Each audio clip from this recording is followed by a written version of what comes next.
والنجم اذا هوى ما ضل صاحبكم وما غوى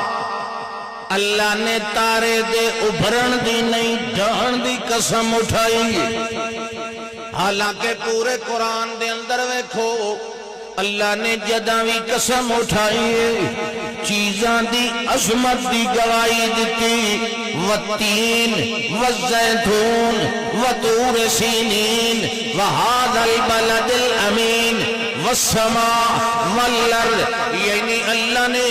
عظمتاں تو بطور گواہ قسم دے پیش کیتا ہے مگر تارے دا ڈھہ ونجنا تارے دی عظمت نہیں شکایت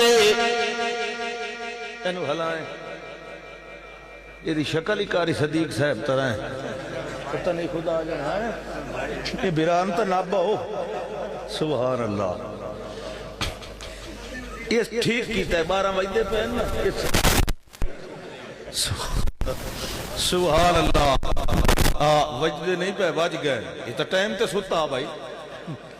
والنجم اذا هوى تارا ڈہ پہ اللہ نے نہیں آکھیا مینوں تارے دی قسم اذا برقا وطلع جڑے ویلے او چمکے جڑے ویلے ابھرے نہیں استاد اور فرماندن ڈاہن دیاں قسماں کیوں چاہیاں تارے دے بے نور ہون دیاں قسماں کیوں چاہیاں کیونکہ اگو سورج دا ذکر اگو اللہ فرماندا ہے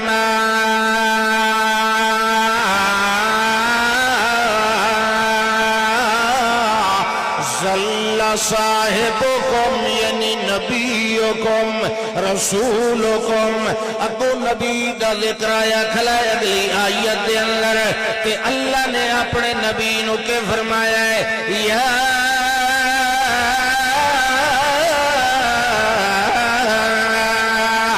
ایوہ النبی انا ارسلناک شاہدا ومبشرا ونذیرا وداعیا الى اللہ بإذنہ وسراجا منیرا اللہ نے اپنے نبی نو سراج منیر رکھیا ہے چمکن والا سورج روشنی پھیلاون والا سورج کہ جتھے سورج ابھریا ہوئے اتھے تاریاں دے ابھرن دیاں گلاں نہیں کریندیاں دیاں چونکہ سورج نال ابھریا کھلائے والے ایک قسم کیویں بنیا اللہ کیا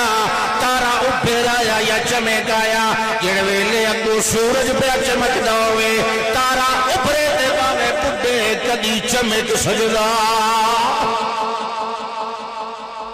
یہ ذوق اور ذوق کتھے پہنچے ہے بڑا اعلیٰ ذوق ہے سبحان اللہ